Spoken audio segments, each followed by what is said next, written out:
কি, বাবা মারা গেছে, তোমার সব লাবণ ভাবন শেষ হয়ে গেছে, পার্লার শেখো, সেলাই শেখো, কাজ করে খাও, তাছাড়া তো কিছু করার নেই, তাই না?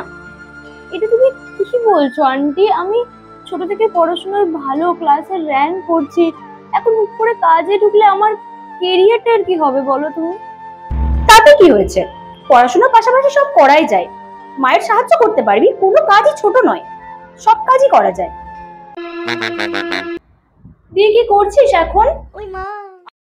আরে এই তো ভাবছি এবার এমএটা করবো গো, দেখা যাক কি হয়। কি দরকার বাবু, এত কুড়ি কি হবে? তোর মা তোকে পড়ানোর জন্য এত টাকা কোথায় পাবি শুনি? দেখো, পড়াশোনা করে কি হবে সেটা পরের কথা, অন্তত সুশিক্ষিত হয়ে উঠলে পরের জেনারেশনকে পড়াশোনা ছাড়ার বদলে পড়াশোনা করার জন্য একটু মোটিভেট করতে পারবো আর কি। আর বাকি হলো টাকা পয়সার কথা।